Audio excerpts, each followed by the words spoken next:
Bonjour, bienvenue dans la séance numéro 7.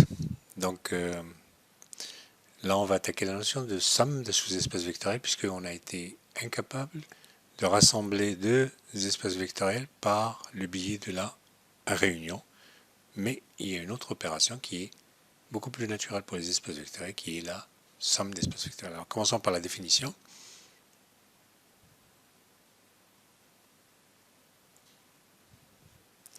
Alors ça doit être la définition 6, je pense. Alors, étant donné donc un espace vectoriel, et puis donc un K espace vectoriel, F, G, deux sous-espaces vectoriels de E.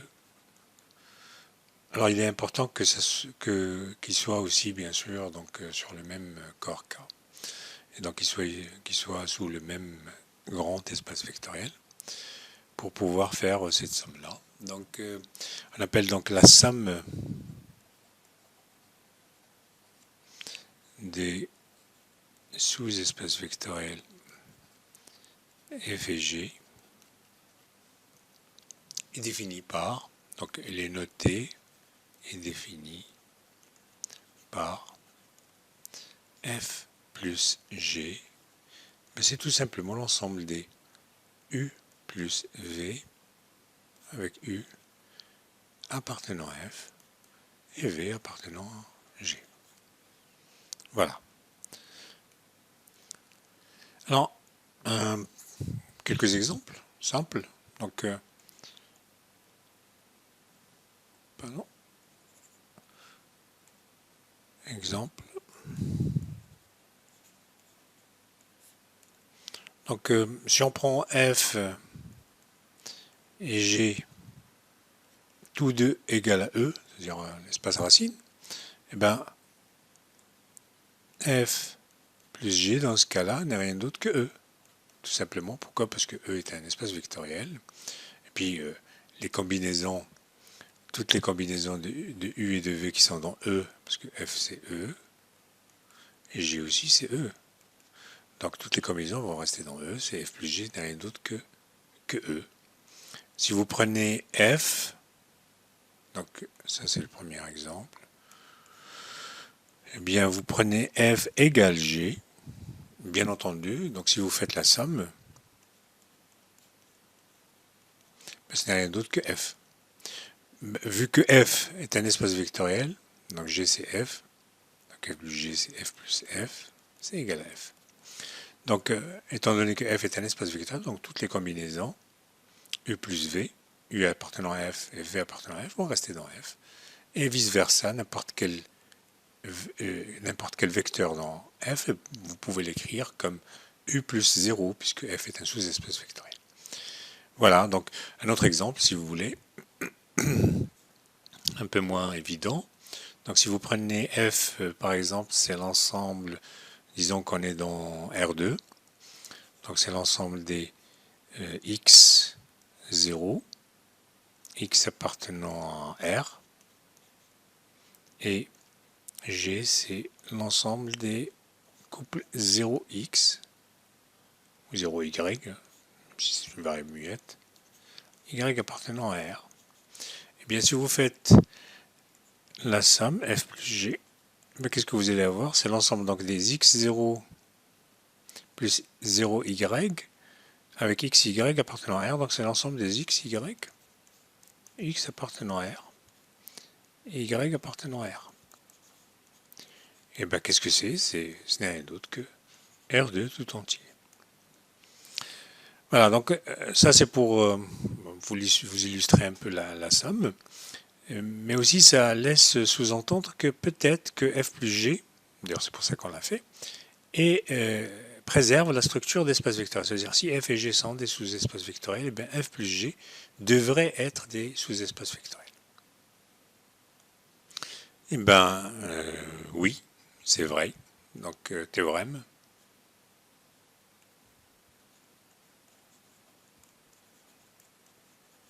Alors ça doit être le théorème 8, je pense. Qu'est-ce qu'il va dire ce théorème? Il vous dit que si vous prenez donc un espace, un K espace vectoriel,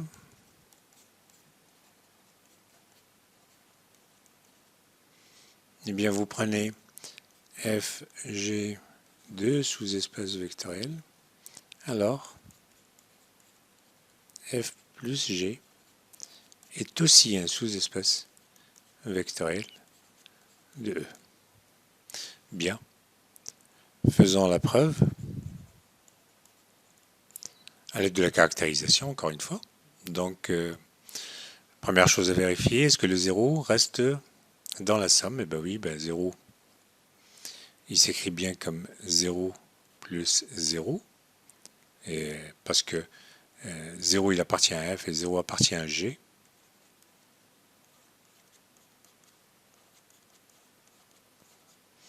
Et donc, il s'écrit bien sous la forme de somme de deux éléments, l'un qui est dans f et l'autre qui est dans g. Donc, le 0, il appartient bien à la somme f plus g. Deuxième point à vérifier, c'est que si vous prenez donc soit lambda et mu appartenant à k, et puis que vous prenez deux vecteurs, u appartenant à f, oui, plus g, pardon, et u et v, excusez-moi.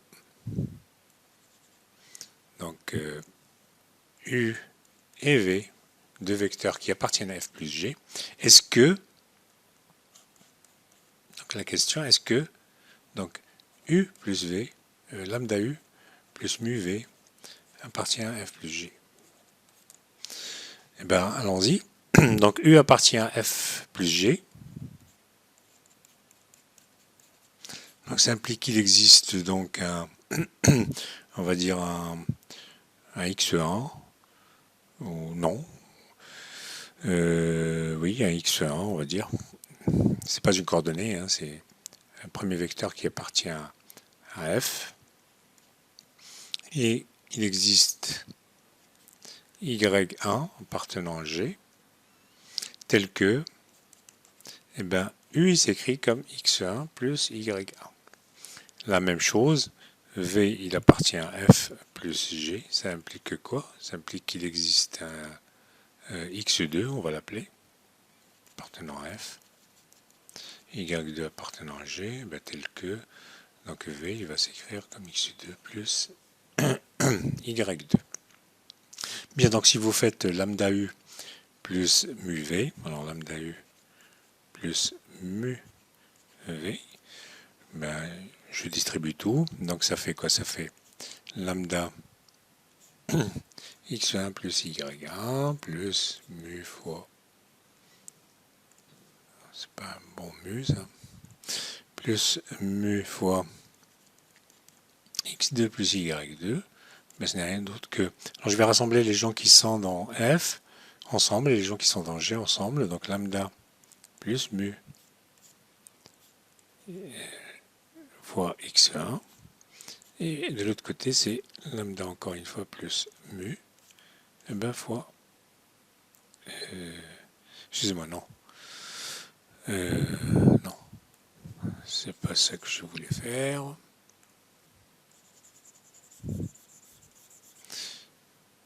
C'est plutôt lambda x1 plus mu fois x2, c'est pas le même scalaire bien sûr. Et lambda y1 plus mu fois y2. Alors maintenant je sais que or f est un sous-espace vectoriel. Et comme c'est un sous-espace vectoriel, donc ça implique que ce terme-là, donc lambda x1 plus mu x2 appartient à f.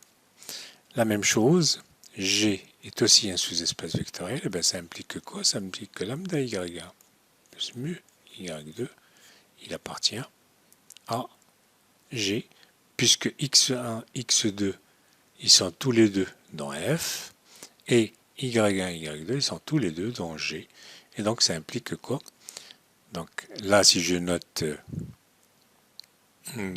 donc si je note ça, si vous voulez, un W, et là c'est un H, donc lambda U plus lambda U, plus mu fois V, et bien c'est égal à un W plus un H, et cette fois, le W, il est dans F, et le H, il est dans G. Donc, ça clôt la démonstration, puisqu'on a réussi à écrire donc lambda U plus mu V comme étant une somme de deux éléments, dans l'un dans F et l'autre dans G. Très bien. Alors oui, donc on peut généraliser bien sûr cette définition qu'on vient de faire de somme d'espaces vectoriels, donc à n espaces vectoriels. Donc il n'y a aucune raison pour se restreindre à deux sous-espaces vectoriels. Et donc en fait c'est x1, c'est l'ensemble des x1 plus xn, xi appartenant à fi. Et on a encore une fois, de la même façon, la même preuve que dans le théorème 8 pour deux sous-espaces vectoriels, la somme est aussi un sous-espace vectoriel de E. Ok, maintenant donc on va passer à la dernière notion de ce chapitre en fait, qui est la notion de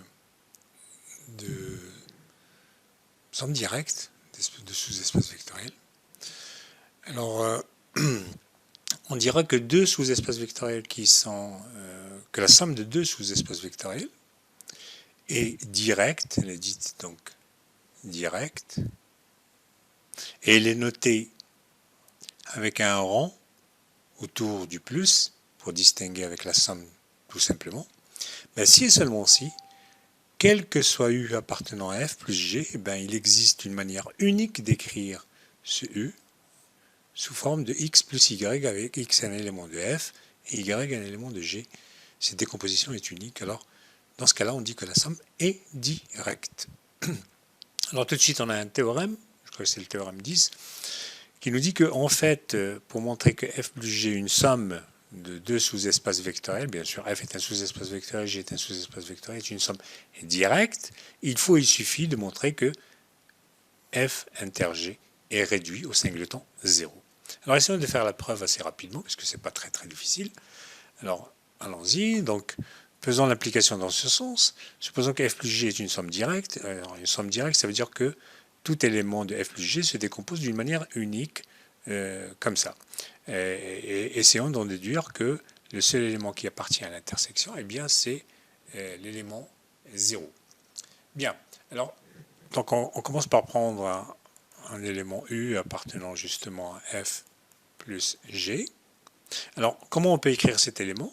Alors, on peut écrire donc U, donc ça implique que U peut s'écrire comme un U plus un 0. Alors, U, il appartient ici, comme donc U appartient à F plus G, donc U, il appartient à F, et 0 appartient à G. Il peut s'écrire aussi comme 0 plus U, avec le 0 qui appartient à F cette fois. Pardon.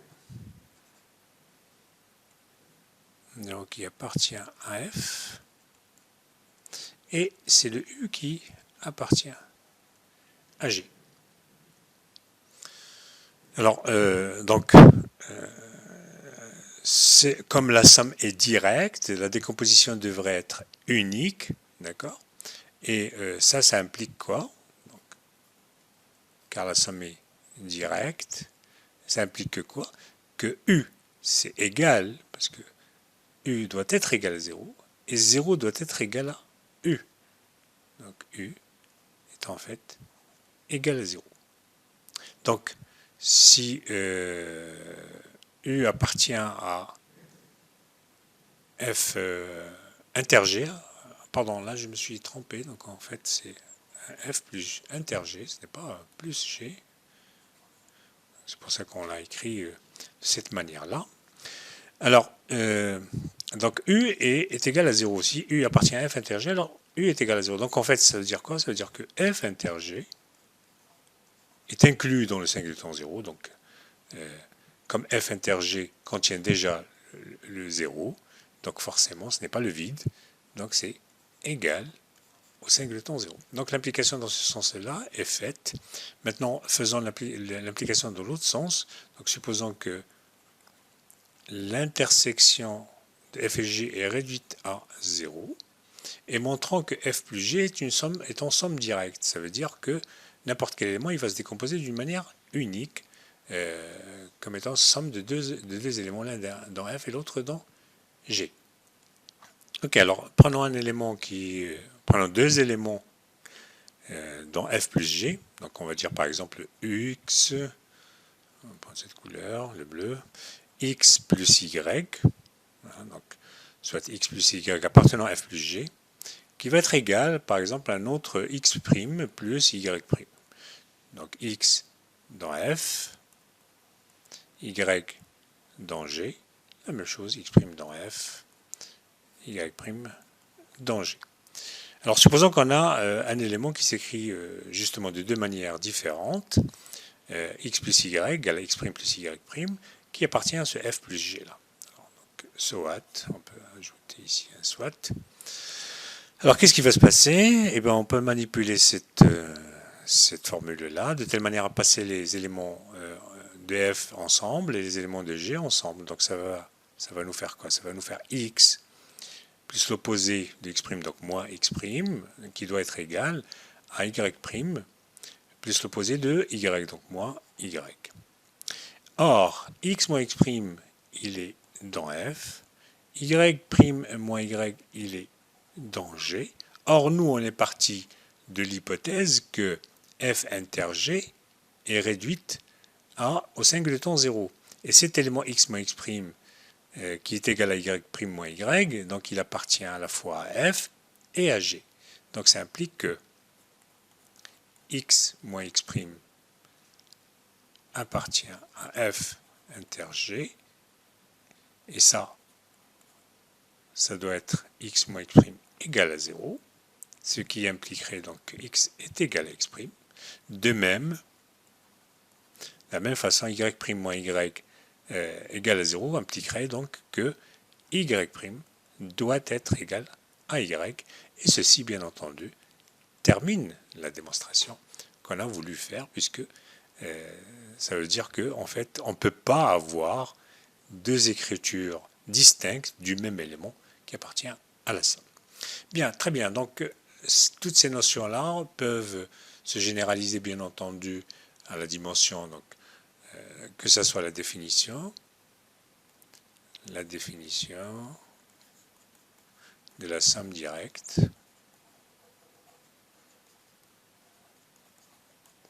plus le théorème, se généralise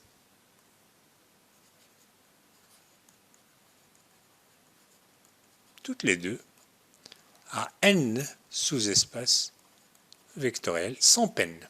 Bien sûr, c'est un petit exercice que vous pouvez vous amuser à faire vous-même. Enfin, on conclut donc avec vraiment la dernière notion que j'ai envie de faire dans ce chapitre, c'est la notion d'espace supplémentaire.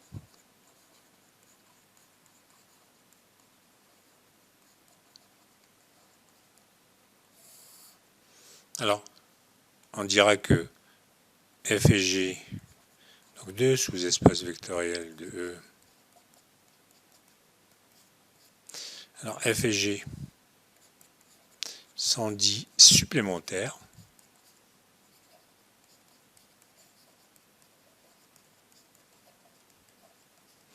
Mais en fait, quand? Si et seulement si. Ils sont en somme directe, en fait, leur somme, c'est exactement E, l'espace tout entier. Donc, si et seulement si, donc E est égal à F plus G. Très bien. Donc, ça, c'est la dernière notion avec laquelle on termine ce chapitre-là. Et donc, bien sûr, on approfondira toutes ces notions-là dans les exercices et les exemples qui vont être joints donc à ce cours. Ainsi donc on a terminé le chapitre 1 et on passera dans les séances suivantes au chapitre numéro 2. Merci.